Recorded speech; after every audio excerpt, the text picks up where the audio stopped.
Here we go. We're going to do an interview. Get interviewed by Eric McRae.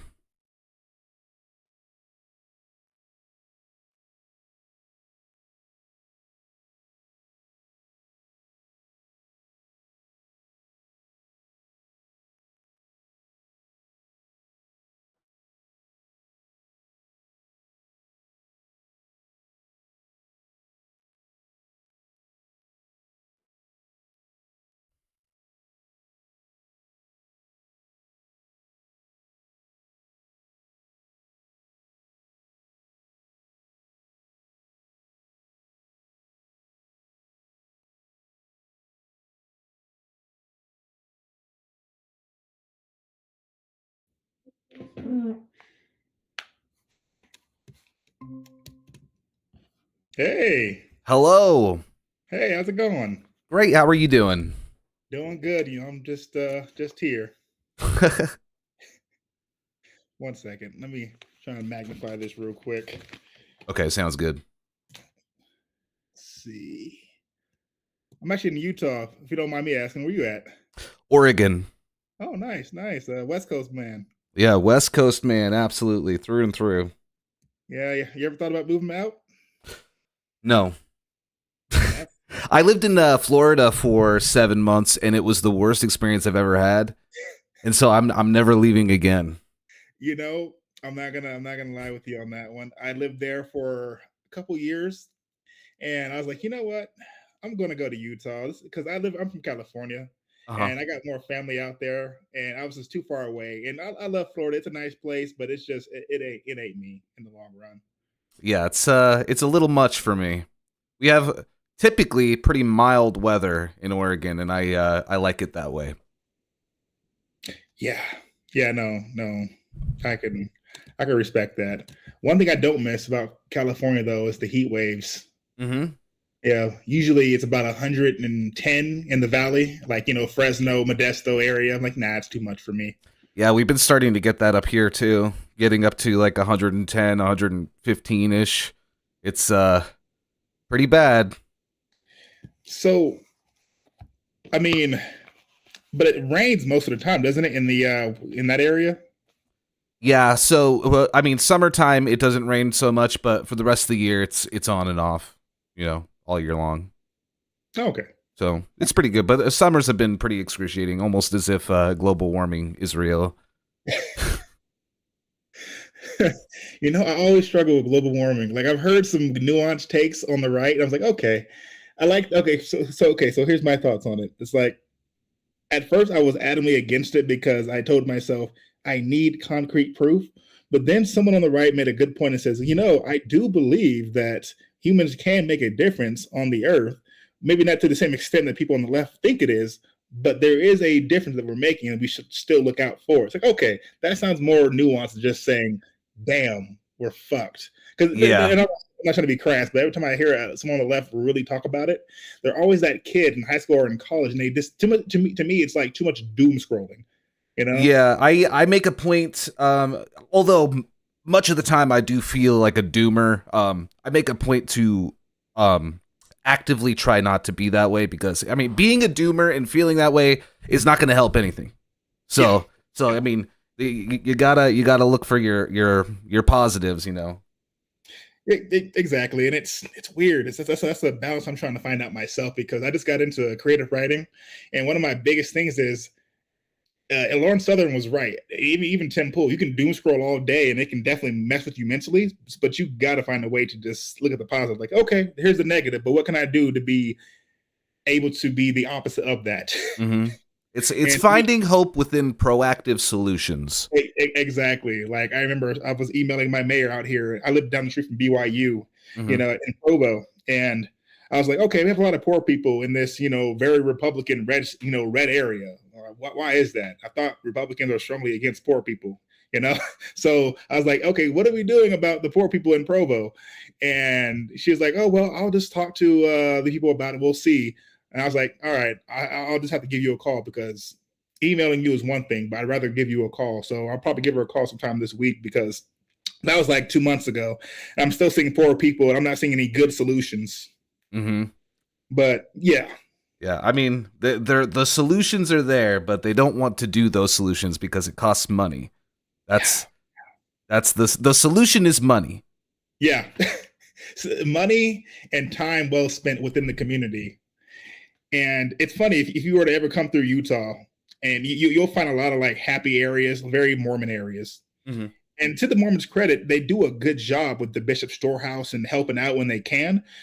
But when it comes to like real issues, like for example, in Salt Lake City, I'm only 30 minutes away. I'll go out there, and one of the biggest issues out there is what do they say? What do they call that? A lot of trans people or queer people in general are like homeless and poor because they got kicked out of their house because Mormons and gays don't mix. Like Mm-hmm. Muslims and Israelis, they just don't mix. And that's okay. I mean, everybody has their preferences, but if you're going to have a bunch of people who are poor, you want to do more than just bishop storehouses. You want to say, okay, what can we do as society to help? Because to me, if you drive through Salt Lake or any community, you'll see lovely temples, you'll see lovely churches, you'll see happy families, but then you'll see poor people, you'll see queer people, you'll see people who are just disenfranchised. So, Yeah, I mean, the entire country is like this. I mean, a lot of people on the right will say that it's only in blue cities and blue states, but it's everywhere. And the reason why is because it doesn't matter if you're a Republican or a Democrat. They don't want to provide people with housing because it costs money, and that's not. They want to make money. So I mean, the solution is easy. You let people have mental health um services. You let people have houses. You let people have food. I yeah, mean, the United States throws away 40% of the food that we produce. yeah, yeah, Crazy. yes. Yeah, there's like I said, there are good solutions, Mhm. but also too, it does take local, people getting active to figure that out. I like Yeah. as much as I love the idea of always focusing on Washington D.C. and the federal government. Your local politics to me is a lot more important. Yeah, I talk about this all the time, actually. It's like if you are doomed and you think that there's nothing you can do when you're talking about voting for president, that is valid. But when you vote down ballot, you're making an actual difference because a lot of the people that get elected in local elections win by sometimes even like 500 votes, like a marginal, tiny little difference. So it's like that matters. Oh yeah, no, I agree. Oh, also too, by the way, I just started recording like 7 minutes ago, so I didn't do a proper intro. So before we continue, let me do a Sure. proper intro. Okay, hey everybody, this is the pleb, and this is my friend Baby Gravy. How's it going today? It's going great. Just hanging out, day off. Yeah, playing video games. I'm Gravy, by the way. I'll do a little introduction. I'm a Twitch streamer. I put a lot of those Twitch highlights on YouTube as well. I focus on leftist politics. A lot of trans rights is something that I focus on as well. But we do all sorts of stuff around here. Oh yeah, no, and you mentioned trans rights. That's specifically what we're talking about here when it comes down to our conversation. True. So uh recently I want to say like a month and a half ago, there's this lady named Magic Moonshot who stirred the hornet's nest when she admitted, if that's the proper word, um trans women from her Halo Infinite streaming space, correct? Yes. Yeah. And I saw your video and I saw another person's video on it, and both of you guys were strongly against it, of course. Mhm. So according to you, I guess, what was your biggest problem with that? Um, that is bigotry. I mean, through and through. I watched your interview with Magic Moonshot. We actually watched it on stream, and Oh, you did? it's on YouTube. I threw it up, so if you ever want to take a look at what Oh, my yeah. thoughts live were, you can see that. But my biggest issue with these kinds of arguments is always going to be the argument that, well, my religion says that they're not people. And it's Yeah. like, and I get that, and you can believe that, but that is a belief within the religion that is steeped in bigotry. So that is just bigotry. It's not religion, it's bigotry within your religion.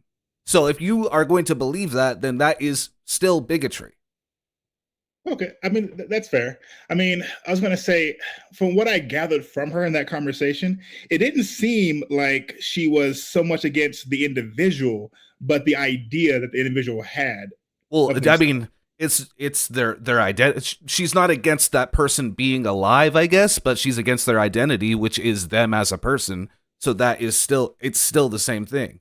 If you're completely disrespecting someone's identity and who they are as a person, then you're not respecting them at all. That's You can't that's you can't respect trans people and then also say that their identity is invalid. It doesn't work like that. I think the biggest problem that I have for me personally, and it's so hard because in my mind, as much as I always side with the biological female, that's how I was brought up, raised that you it's women and children that you protect. In my mind, though, I would want us to live in that kumbaya, symbiotic relationship where everybody got along. So it's hard for me to justify making women bend the knee to, no offense to the trans women, men who think they're women, if that makes I mean, sense. that is offensive, first of all. Also, using Fair enough. the term biological women versus cis women, which is a scientific medical term, it's not any sort of weird oppression by trans people to oppress cis people, but the cis women, trans women is correct. Biological women is incorrect. But there, I mean, the implication when people are talking about cis women are having to bend the knee to trans women is that trans women do not face similar discrimination that cis women face. They face the same discrimination, as well as on top of that, the discrimination they face for being trans women. They're not trying to join these spaces because they're trying to infiltrate a space. It's that they deeply need these spaces just as much as cis women need them. Yeah. I mean, Yeah. do you not agree that they would go through the same things? Do you think that do you think trans women are treated as men on a daily basis? I don't think trans women are treated like men. Okay, well then, I mean, yeah, we're in agreement then. I just, I don't know, because on Twitter, I'll be talking to people on both sides, either through a DMs or Twitter Space. And for example, I spoke to a feminist, and I asked them, over the Twitter Space a couple of weeks back, was there a middle ground? And what's your real issue with trans women entering your spaces? This is going beyond the esports. And she was just saying, women have always historically had to fight tooth and nail for any and every right that they have. And she's a really strong feminist. I mean, she's so feminist that she's not Republican. She disagrees with a lot of Christian ideas, and not so much the ones that make sense, like Jesus Christ, believing in that. But she expressed to me repeatedly how strong she was in her feminism, and in her mind there was no room for someone like me identifying as a woman. And I didn't take offense to it, by the way. Well, you're not a woman. Well, yeah, but I didn't feel bad at all. I was like, oh, okay. So there's no room. So what do you say to those feminist women? And I'm not saying Magic Moonshot is a feminist, like in that regard. Well, first thing I need to say is that if you are a feminist, then you need to be including trans women. So that is a trans exclusionary radical feminist. Second of all, what I'm going to say is the implication when a TERF says that, oh, well, cis women have had to fight tooth and nail for everything, all their rights and the things that they have. Do you not believe that trans women have also had to fight tooth and nail for everything that they have? They're actively being legislated against in many states across the United States. They're constantly fighting and have been for decades and decades and decades. And let's not forget that trans people have existed forever. This isn't new. They've always been around. They've always had to fight. It's not always been the same fight, but they're very similar fights. And the fact that people want to exclude trans women from feminist spaces is just a division. There's no need for that because they both have the same ultimate goal, which is full equal rights for women. Do you think trans women are trying to take away from women's rights? That's what it looks like. In what way? For example, I think for me personally, to me it feels bad. And again, please push back on this. I feel bad when a trans woman has to insert herself into a space that she's not wanted. Has to is what do you mean? Like, give me an example. For example, the bathroom argument. That's one. What's wrong with the bathroom argument? What's wrong Well, with the women bathrooms? themselves, they feel more comfortable around biological women. I know you don't like the Cis word, but women. well, we can say cis, but Yeah, that's we not my should. Uh and yeah, but why do they feel uncomfortable around trans women? because they are men at their core. They're not men, but also what are they doing in these bathrooms that is making women cis women feel uncomfortable? This is gonna sound bad, but it's just the fact that they're men, Well, and maybe that's how. they're not men, and also they're not doing anything or hurting anyone. It's weird. It is weird to have a problem with somebody who is not doing anything, who is not hurting anyone, who is fighting also for your equality rights. It is on your side. This is not about rights for women. It is about taking away the rights of trans women. That's what this is steeped in. Because there's nothing that moves forward feminism by excluding trans women. Hmm. It's funny when you explain it, and when other people explain it who agree with you, it sounds really pleasant. But then I keep in my It mind, is. no, it sounds good. But in my mind, when I think about it, and when I actually talk to women, they give me a different story of, oh, we have no. They, for example, that woman who I spoke to, she had no ill will towards trans women, but she was saying is she just feels safer around her own women. She wants her own Well, space. let me And also I say people argue this. against that. Let me also say this. If the majority of the people that you're talking to are against trans women going into bathrooms, then you are talking to a very specific group of people. Because if you don't remember, not many years ago, a few years ago, the Republican Party was running on the bathroom bill, trying to bar trans women from going into bathrooms. Do you remember that? It was a few months ago, right? No, It was this is years ago. Oh wait, what state was that? It was an East Coast state. It was in a couple different states. Oh, It okay. was in Oh yeah, multiple states. They yeah. Probably. failed miserably because that is deeply unpopular. So you're not talking to an average population in a good mix of people that represent the average opinion of American people. You're talking to a very specific group of people who believe in something and agree with something that is deeply unpopular in the US. You know, that is one of the reasons why I decided to use Twitter more than Facebook. I deleted my Facebook because I do want to hear the majority of what people think. I would like a poll of some sort to where I can figure this out because in They my mind, the polling exists already. You're not going to get it on Twitter. The people who do polling for a living have polled people. The polling says that most people do not care if trans people exist, and they're not against it. well, That's what the polling says. it's not so much the existing part, but in their spaces. That's where I hear the Yeah, argument. and the polling says that people don't care. It's fine because none of those bills passed, not a single one of them, and they're very deeply unpopular. Yeah, And I I'm would not. suggest, and not to be sassy here, but Oh, yeah. I would suggest that the cis women who don't want trans women in their bathroom could go to the bathroom at their house, and they don't need to control public spaces. Because But most of the people that are in that bathroom with you, unless you are at a TERF rally, do not mind a trans woman being in that bathroom. That polling exists, and that is how people feel. But would you find that a little oppressive that you haven't have to use your own bathroom and avoid the No. public bathroom that's directly for you? Do you find it a little oppressive that you're excluding trans women from using the bathroom? What do you think happens when a woman walks into the men's restroom? I don't think. I mean, I'm not saying they don't, but I've never seen a woman enter a man's Well, you're restroom. trying to force women to go into the men's restroom. That would Oh, be oh, oh, weird. oh, yes. That would be weird. Would it not Okay, be? sorry. You're talking about trans women. I'm sorry. Okay.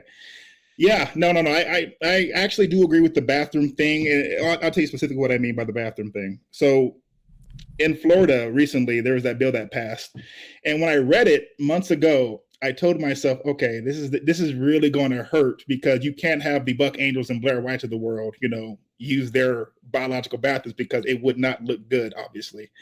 And so, for me personally, here's where I stand on the whole bathroom thing. I'm all for groups of people coming together, for example, and deciding for themselves if they feel comfortable with trans women using their restroom. I'd rather not legislate it. I'd rather that be more like a, thing that you yourself and your own community figure out. But at the same time, I do feel bad when I do see women who do care, you know, and who do want to have their own spaces away from, people Listen, who I aren't mean, cis. I understand that you're feeling bad for these people, but first of all, many of these people that don't like that happening have never had a trans woman come into their restroom before. The reason being is because trans people represent like, what is it, like something like 1 to 3% of population in the US. It's a tiny, tiny amount. Most people, especially in middle America, have never seen a trans person before. So what they are upset about is a hypothetical that may never happen to them in their lifetimes. The people who are experiencing trans people coming into their bathrooms, first of all, most of the time don't even know. They don't even realize it. Second of all, if they did know, they don't care. So I mean, and this is why legislation is important, Yeah. is because we can get a view of what is popular and what is unpopular and what people do and what people don't want. And I'm sorry, but people who don't want trans women in their bathrooms are very, very, very unpopular, and people don't want that. They don't care about that. Yeah. Okay. So If they want to have this fight, they can try and get their representatives to push through legislation again to try and ban trans people from bathrooms, but it will fail miserably. yeah, Because people don't want that. yeah, it does get very ugly after a while, and it causes more problems. So okay, so here's the point that I've noticed when it comes down to the discourse, because I do recall a decade ago, the whole trans issue not being that big of a deal for the most part. But I've noticed in recent memory, the only reason why it's very popular now, and not just because of politics, of course, politics blows things up and out of proportion, but from what I've noticed, a lot of it stems from the self ID. For example, if you were to just look at anything online, such as the biggest controversy when it comes to trans people and entering the bathrooms or forcing themselves in, is usually some overweight, out of shape, hideous looking person. I'm not trying to be a dick when I say that. I mean that in the nicest way possible. Not everybody can have decent genes, but it's usually those self ID women who say, oh, well, I'm going to the bathroom because I can, because I'm a woman. And again, I'm not denying that they're a woman or not a woman, and in terms of being transgender. But the problem, what I noticed, is there's a lot of pushback from them due to the self ID people. I don't know what self ID is. I don't know what you're saying. Oh, okay. Let me see. So basically, a day again, years ago when you said you were transgender, you put in the work to do your best to look the part. So to me, when women would use the bathroom or trans women would use the bathroom, there wasn't a lot of issues. But recently, there's been a new wave of trans people. Again, if you were to just look them up online, they're usually the ones that really stir the controversial pot. They're really hideous looking. They're people in their 50s and 60s. They don't look as feminine as you'd want them to be. And well, that is a very deep rooted issue. First of all, I would refrain from calling people hideous. I think that's a little lowbrow for a conversation like this. But that is an issue that goes back decades and decades.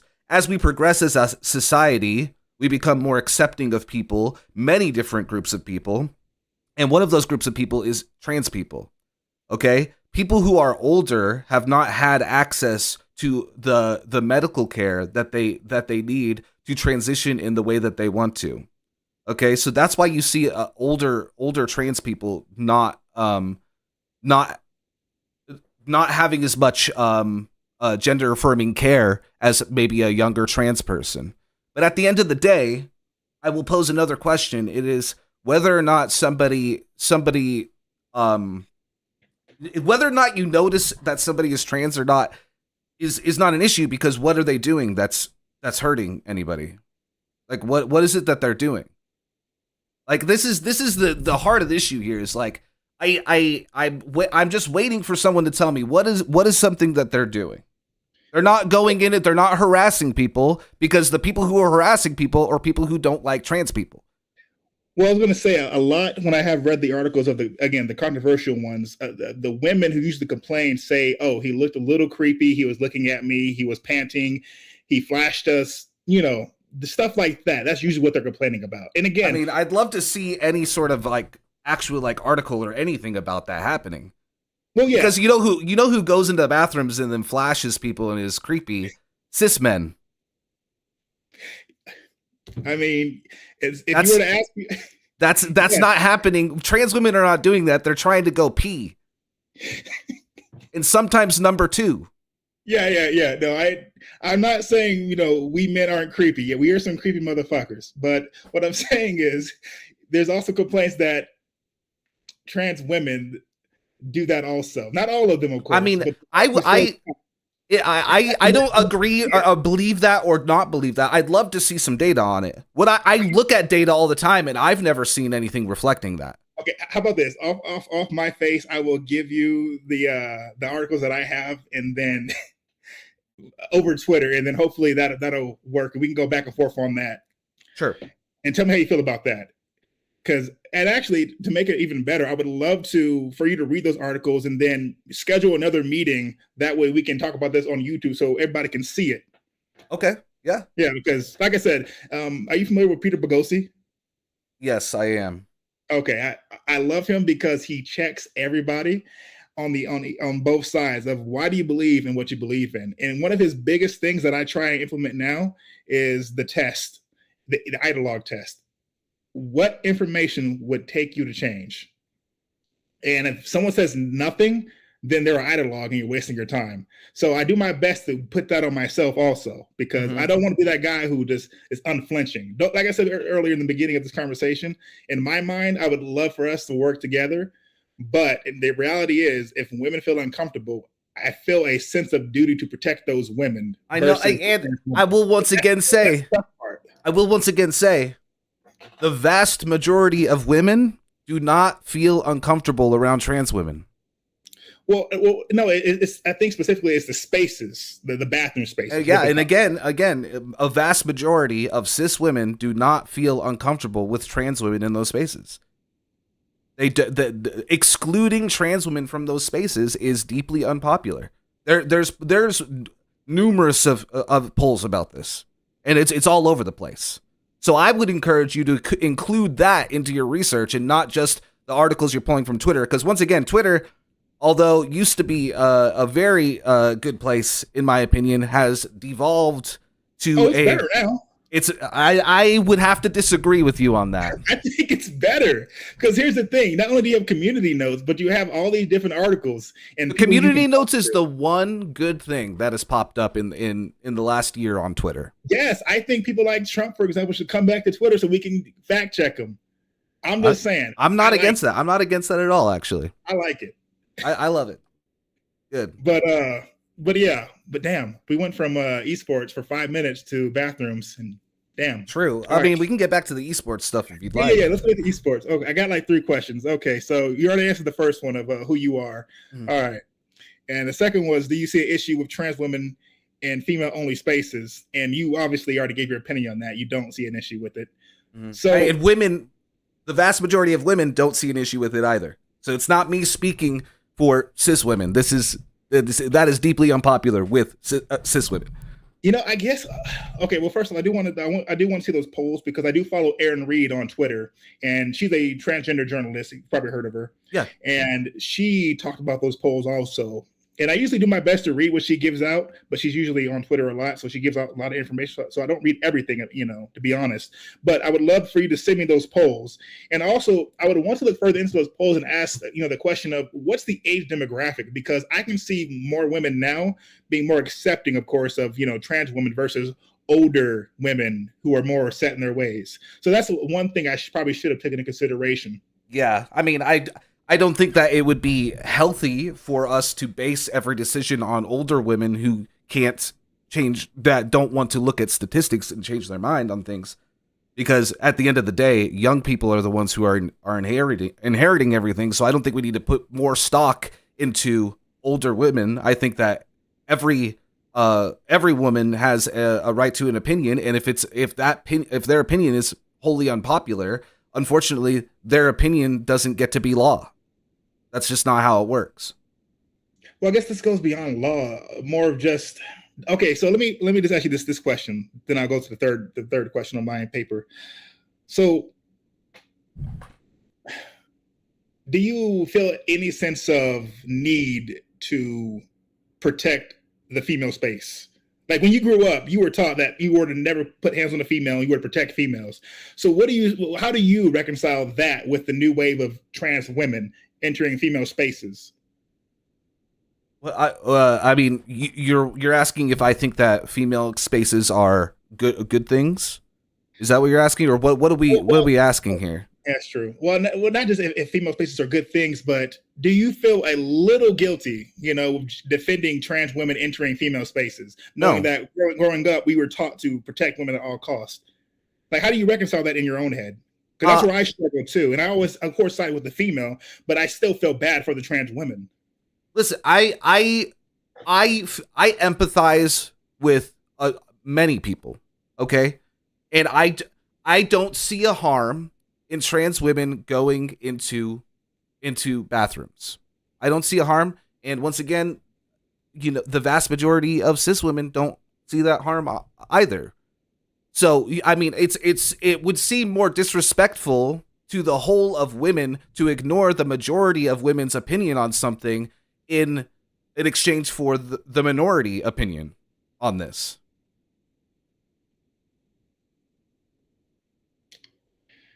Yeah, yeah. Are you familiar with like cognitive dissonance?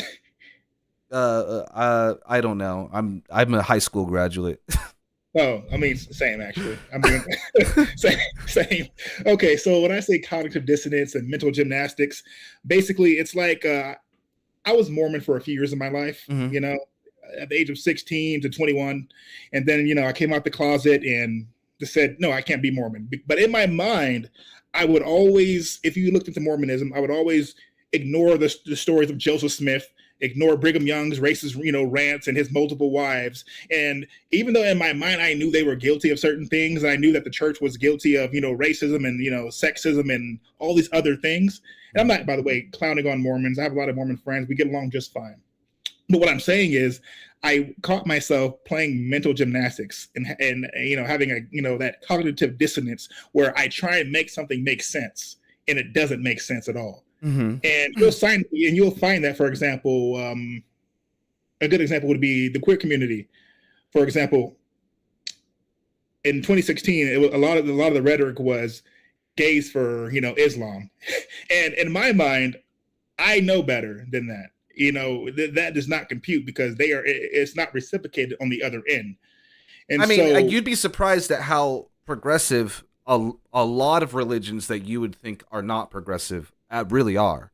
Well, I'm not talking about the westernized Islamic people. I mean the ones who are still living that life in the Middle East. Yes, but let me also come back to you with this. Do we not have extreme Christians here in the United States?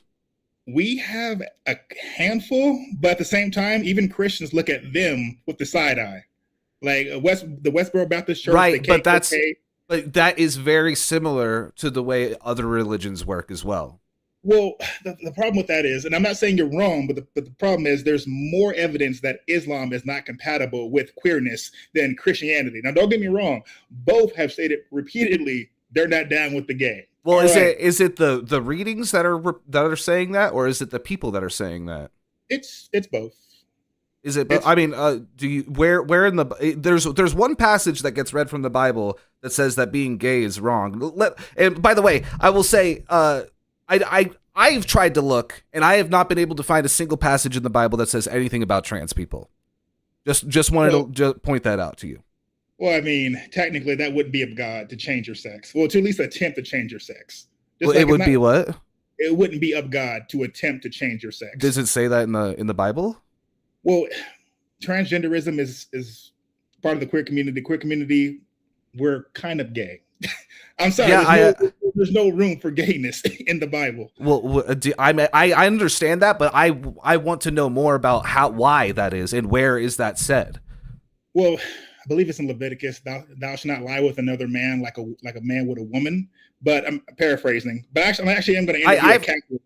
I have heard multiple times, and I will look more into this, so I'm not making any baseless claim. But I have heard that that this is a poor translation from the original text, and that it could be it is something that people utilize for either side of the argument, and it is not a cut and dry black and white definitive gay people are wrong. That And is many sects of the Christian church, many sectors of the Christian church believe agree with me, are in agreement, and they practice that way. that's so I guess again that's where cognitive dissonance comes in, because is 90% of the church for the past 2,000 years wrong? I mean, don't get me wrong, I'm not saying passages can't be misinterpreted. King James version isn't the original version. The Mm-hmm. original version was in Aramaic and Greek, and I speak none of those two languages. Well, if you're basing excluding entire groups from your religion based off of one verse that doesn't say if you're gay you go to hell. It says if you, what is it, if you lie with another man the way you would with a woman, it's wrong. Is that what it is?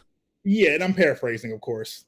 Yeah, it's like if you're basing all of that knowledge and all of that you know bigotry, if you're that exclusion based on one verse in a giant book, very huge, small words. I've seen it in every hotel room I've ever been in. Then do you not think that that is something that could be talked about and had a discussion about? I mean, Could not be questioned, could not be interpreted in different ways. The one verse. okay, yeah, I'm actually down with questioning things. The only problem is it's hard for me to find somebody who's knowledgeable enough to give me a good reason as to why I should believe that it was misinterpreted. I have a friend that I'll connect you with. I have All a right, yeah, friend. I'm down with that. I have Because a friend. Yeah. yeah, I was going to say also, one of my friends saw my YouTube channel and they were saying they would love. He's from California and he's a pretty progressive guy, but he's like moderate progressive. Mhm. But he was saying he would love a panel with someone like you and Magic Moonshot and me as the moderator, so we can understand the differences of opinion better. Mhm. And if you're down with that, I'd be down. Yeah, we can talk about that. Okay. But yeah, though, definitely send me the link of that, and also I'll write this down, and also the how many women are okay with trans women using their spaces. Got to make sure I write this down before I forget. But yeah, though, definitely send me the guy's link on Twitter when we're done, so I can talk to him, because I've heard that argument too. And again, I'm not saying you're wrong. That's one thing I did when I did serve a mission.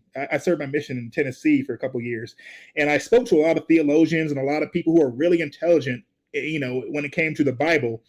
And I remember, even they said what we have now when it comes to the King James version isn't the correct version. So we got to be careful with how we interpret the Bible. So if your friend can convince me that homosexuality is more okay in God's eye, that would definitely change how I view Christianity.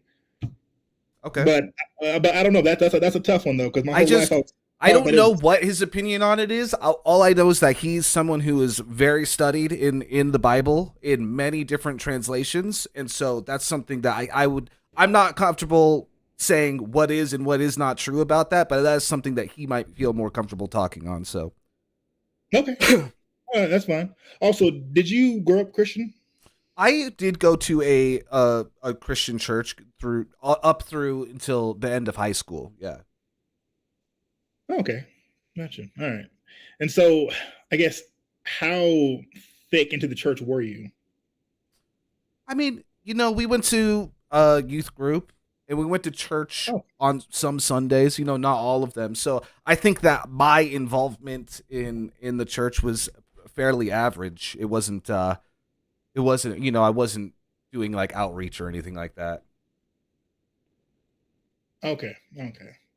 Because the only reason I'm asking that is because one of my biggest pet peeves is progressive Christianity. Like for me Mhm. personally, okay, here's where I'm at. I'm in that weird position where I don't personally care if a Christian, appreciates, my sexuality or not, but I do want them to stand, with what they believe. If you believe that, for example, homosexuality is a sin 40, 30 years ago, don't switch up now and say it's okay. Because then you run into that mistake of, okay, are you the true church or not? And the Mormon church, just like the Catholic church, both claim that they're churches of God and that they're the true church.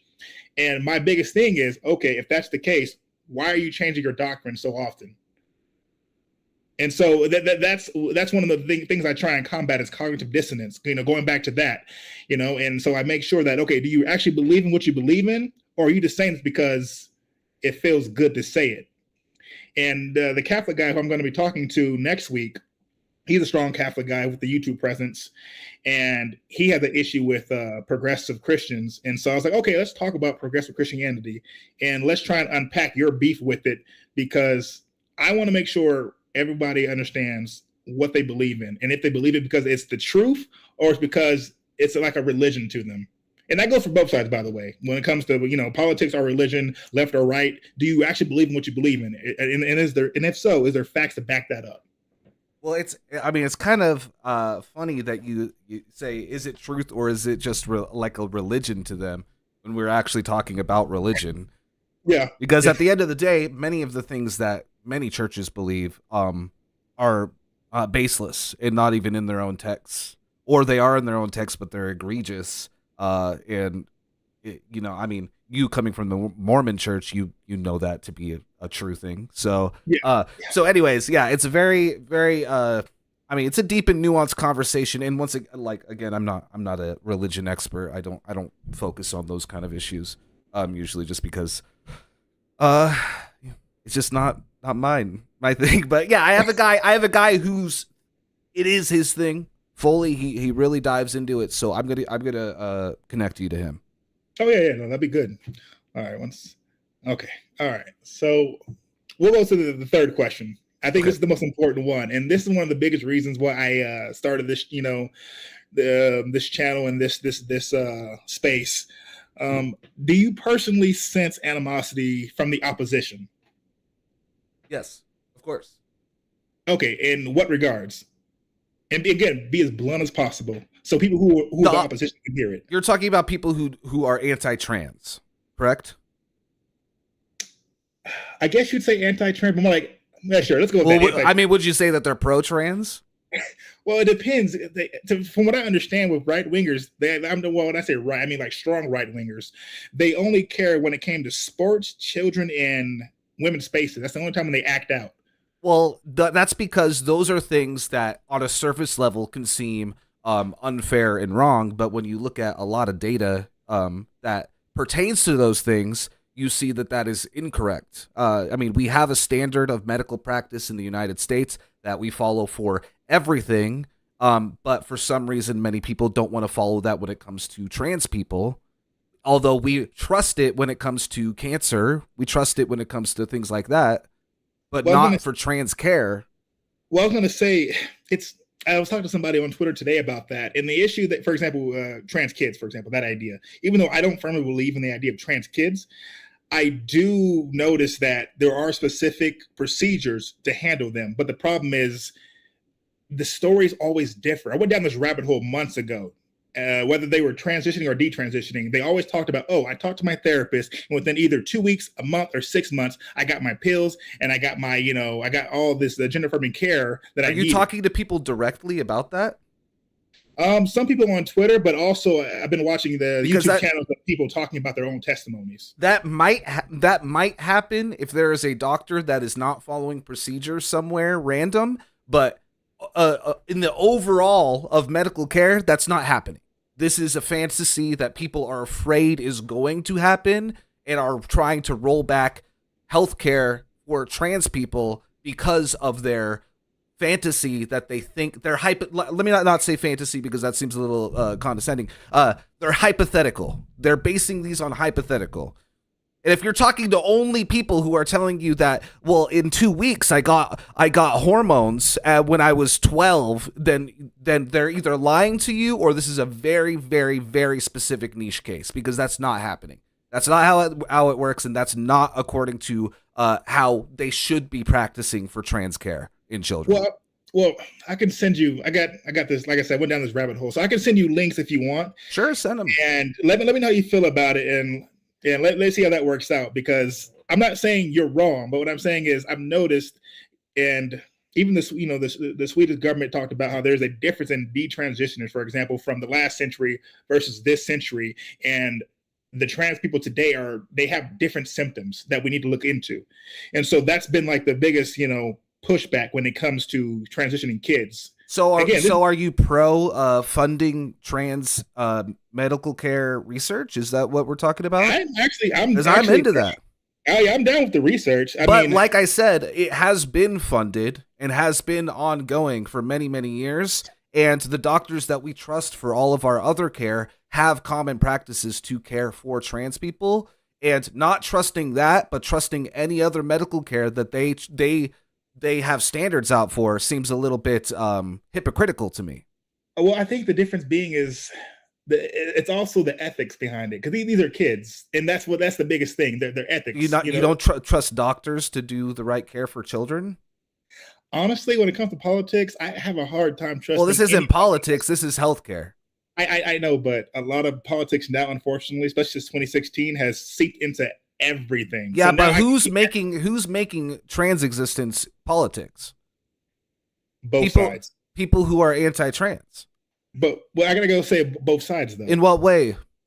In what way are pro-trans people making being trans politics? Do they not just want trans people to have the same rights as other people?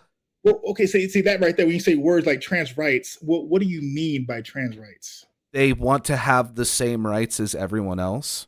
So they can exist, they can get married, and they can do whatever they want, technically. But when it comes to the kids, that's the only time there's pushback.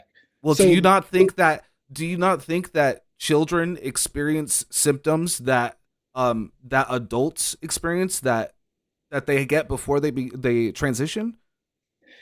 They can, and I've heard stories of that. Okay, and so we have a baseline way to care for them that doctors have come together. The doctors that we all agreed would make the common practices in the United States for us. They come together and they say, this is how you care for these children who are having these symptoms. And then we utilize that. Much in the same way, if a child gets cancer, we have common practices for treating that. So, are we going to start telling people it's illegal to give their children chemotherapy? I've heard that argument before, and I still got to go with the fact that there's a difference between chemotherapy and a supposed trans kid. It's not supposed. It's a proven thing. I mean, it's real. Doctors agree. People who are much more educated than you or I, because like I said earlier, I'm a high school graduate. I trust doctors because they go to school for a very long time in the United States, a very big amount of money. And then when they come out, I trust them to know how to care for people medically. So what do you say about the professionals, though, who disagree with you, though? And they're just as smart as those doctors. What do you say about them? I would say that if there were more of them than there were of the other ones, I might be swayed. But the fact of the matter is there just aren't. There are very few doctors that disagree with the standard practices. And for the most part, most people would never dare step inside of a medical practice who disagrees with standard medical procedures. But do you think people can be ideologically captured? Is what I'm trying to say. No, what do you mean? For example, let's go back, and then again, this is a quick little example. Let's go back to the year 2001. 9/11 happened. Afterwards, everybody and their moms were clamoring for war with Iraq because of the idea of weapons of mass destruction.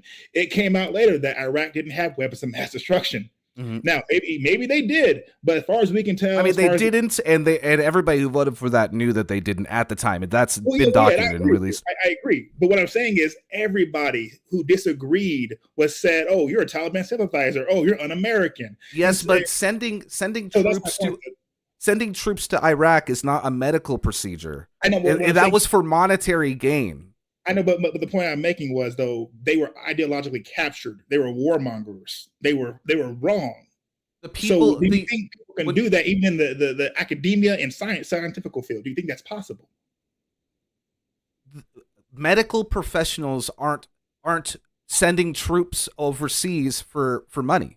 Our government has continued to do that for its entire existence. This isn't something that was new, and when 9/11 happened, they go, it has to be someone. It must be Iraq. They knew that it wasn't Iraq from the start because they wanted to make money. This has nothing to do with medical procedures and doctors. Because doctors didn't say that, like, oh, Iraqi people, we have to treat them different medically because I'm such a patriot. Like, that didn't happen. I agree with you. But what I'm saying is, do you think that you can have that same mindset of, oh, we know we're wrong, but we're going to still do this because that's what we feel is right? No. These are doctors. These are medical people. You don't think doctors can be corrupted? I do believe that doctors could be corrupted, but I think that the mass majority of doctors are not corrupted, and the ones that are the ones that are telling people that common medical procedures that we use every day are false because the doctors, by and large, have been ideologically corrupted by the liberal media. That's ridiculous. That is a conspiracy theory that is perpetuated because a small amount of doctors want to make money by saying things that are not true. People do it all the time. Yeah, I'm not saying you're wrong on that. What I'm asking is just what I would say is, do you think that if people were getting swayed politically, doctors are getting swayed politically, do you think every doctor would get swayed politically and there's like 2 doctors that are like, no, I'm taking a stand? Or do you think it's more likely that 2 or 3 or 5 doctors are getting swayed politically and the other doctors are remaining professional and utilizing the same common practices that they always have? Yeah. I mean, yeah. I mean, that could be it too. And me personally, I do feel like also there's a lot of fear. Why, if I'm a doctor working in a professional field, I'm not going to speak out on something that I think is wrong because why would I? We call those whistleblowers when they do. But why would you say something controversial like, I don't believe in trans kids, and I think what we're doing is medical harm to these kids? Because they're doctors and they don't believe that. That's why. It's that simple.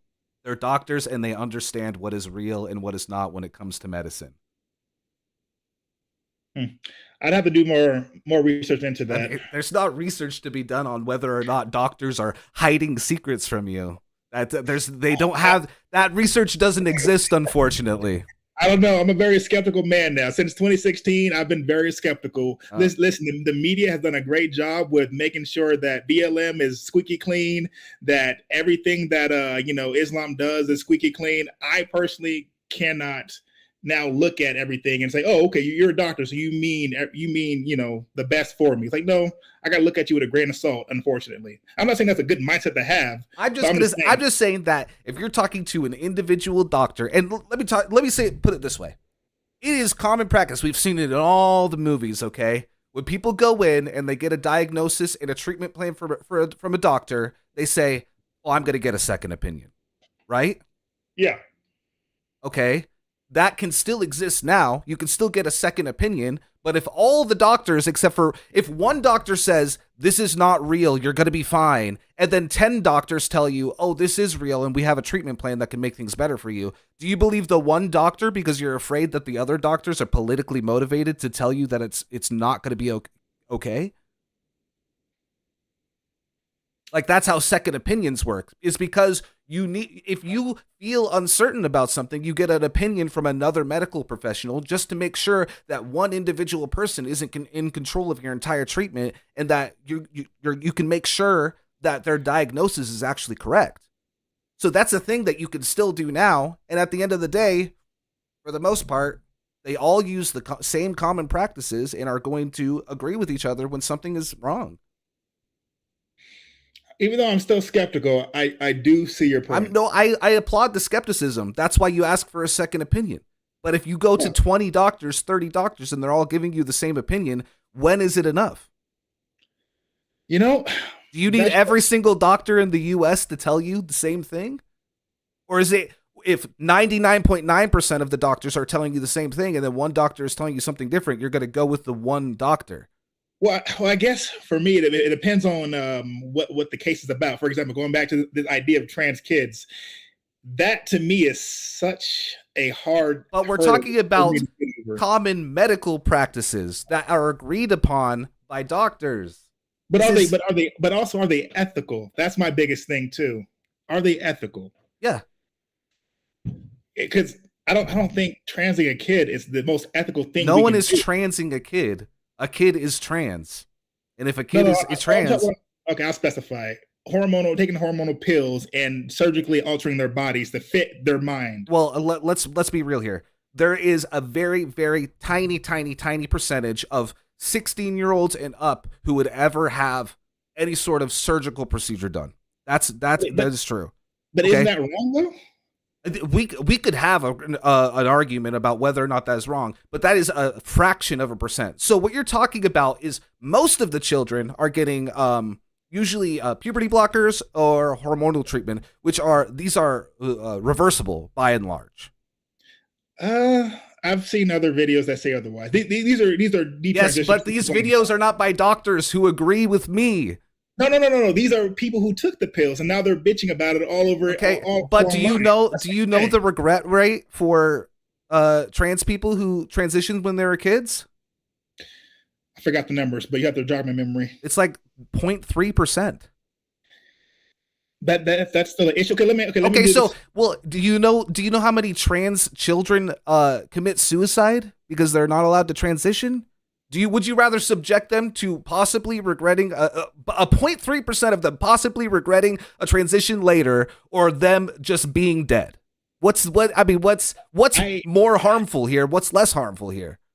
I hate that question so much. But it's a real question. It's valid. I know, but it's so manipulative, though. It's not manipulative. It's a real thing that's happening. And the reason why these medical procedures and these common practices were made is to prevent that very thing. That's why it is in place. If you remove that, you bring the suicide rate back up. That's what it's there for. It's not manipulative. It's a question that the doctors asked themselves, and then they came together, and then they found a common practice to deal with these medical issues. But so you know how crazy that sounds? If I don't get my way, I will kill myself. It's not. What? That sounds a little off to me. Do you not think that mental health is real?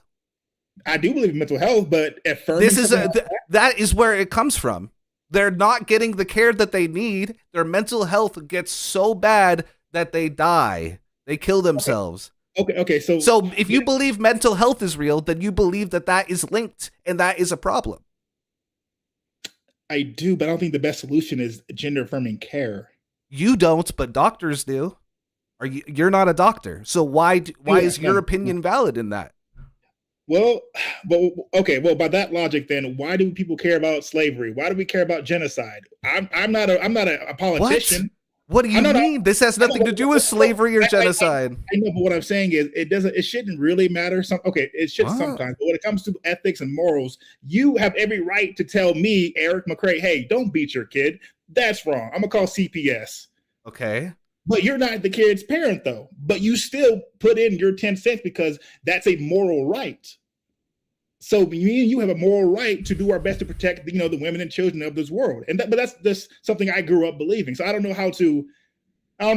That's where I'm at with it. I mean, if you think that it's more morally right to subject children to intense amounts of depression than to give them the care that they're asking for, then I don't think that our morals are aligning here. Or how about this? Instead of doing the gender affirming care, we just if it's a boy, put him in a dress. If it's a girl, pretty much just let kids be kids. And then either if they grow out of it, they grow out of it. If they don't, then they don't. But why must you medically alter a child's body? Because that is the care that mental health professionals and medical professionals have agreed upon is appropriate for children that are experiencing mental health breakdowns due to their gender. That's why. Yeah. And I actually think that it's a very good idea to allow kids to pick and choose what toys they're playing with and what clothes they wear. And I think that allowing them that expression within their own person is very healthy. Okay, and that is a way that you can get to a solution to anything that might come up faster. And also, and that is breaking down the very gender roles that in the first place cause people so much pain in the U.S. I mean, the gender roles that have been set for us for years and years and years are a major part of why women today are still fighting for their rights in this country. So by breaking those gender roles down, within your children and within ourselves, we are progressing the women's right movement as well as the trans rights movement.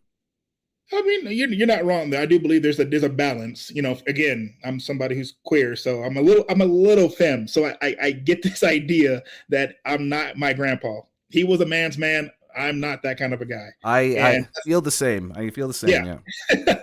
we're not him. Okay.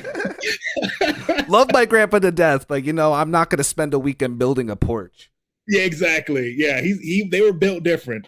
Mm-hmm. And that's something I've definitely learned to realize throughout the years. And you've probably seen this within like black neighborhoods and black culture. There's this definition of what a man is.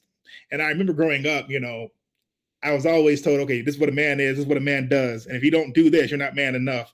And Hispanics also have that issue, that machismo. I mean, it exists. It exists in every community because it exists in the white community as well. But every community has certain standards for what is and is not like masculine, and what is not a baseline of manliness. I mean, Yeah. if you wear fingernail polish, and like post a picture of yourself, you get a dozen men that tell you you're like a lady or you're not masculine. When it's like, why does it matter? You wore a necklace, that is an accessory. Look damn good too. So let me wear an accessory and look damn good. Yeah. Yeah. I'm just agreeing that, back to what you said, we need to do a better job with finding that balance between, femme and mass when it comes to, how we represent ourselves. I'm not against that at all, because I get it. It could be very tiresome, that back and forth. And that, I don't know, that's one way I definitely want to raise my kids.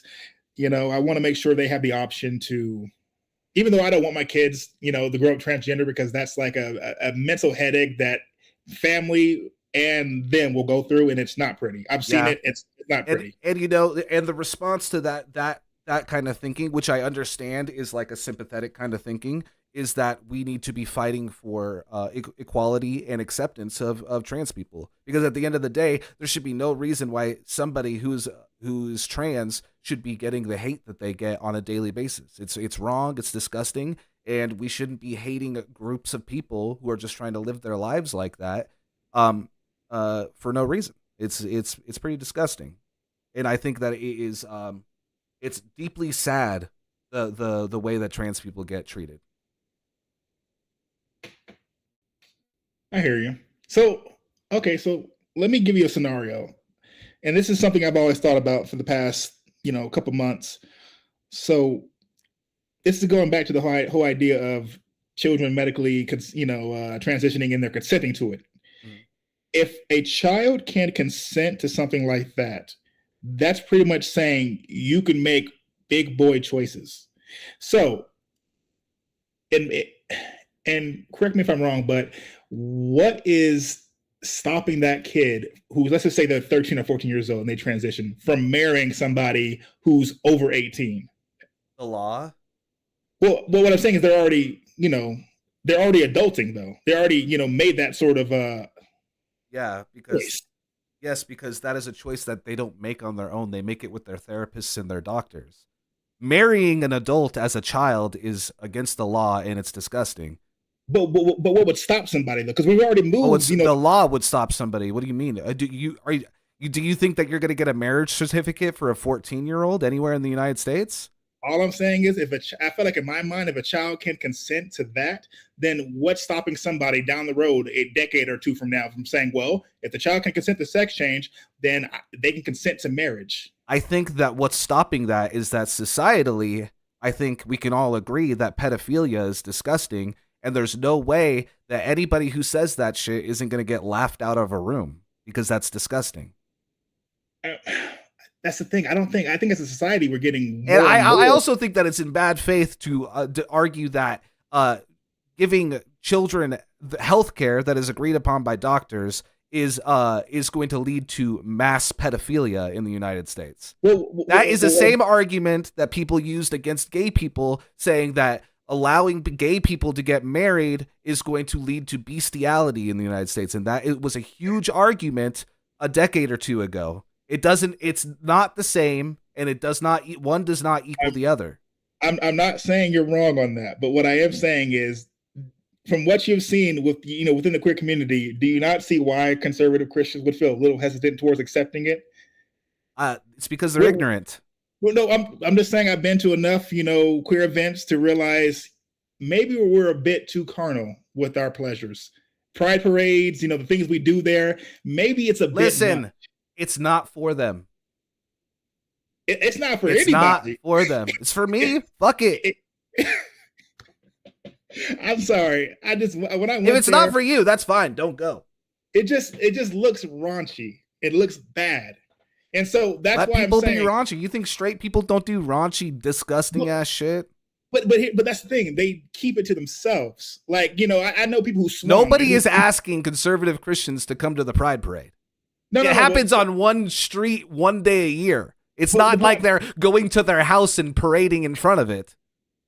I know, but the point I'm making is it just looks bad to see a bunch of people acting beastie. I don't know, just really being carnal in public.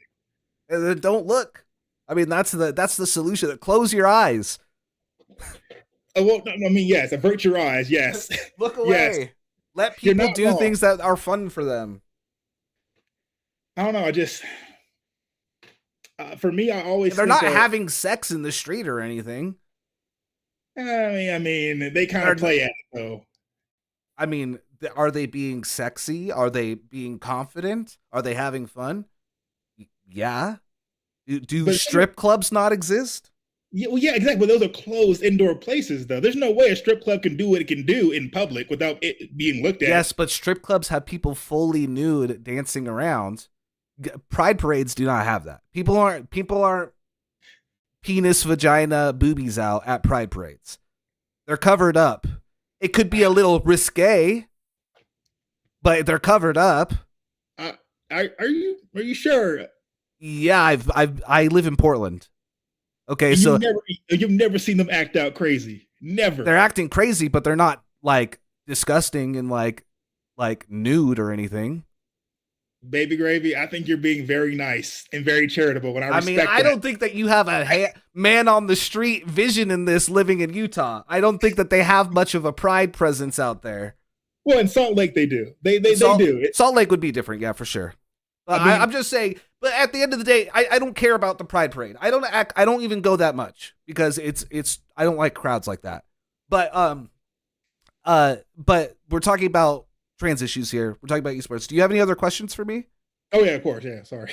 No worries. Actually, you pretty much answered all the questions. Okay. About that, but yeah, that was about it. No, it was a good conversation. I actually enjoyed it. Yeah. Now, thanks for having this conversation. Thanks for having this conversation with me. Yeah. I appreciate it. Let me know if there's anything else you wanna talk about in the future. I will DM you, or I'll DM my friend that does Bible research and get you two in touch as well. All right, yeah, no problem. And I apologize for taking a little bit more extra time. I actually really enjoyed the conversation. No, I think that this was a good conversation. Hey, thanks a lot, Eric. I hope you have a good night, and we'll talk later. All right, I'll see you.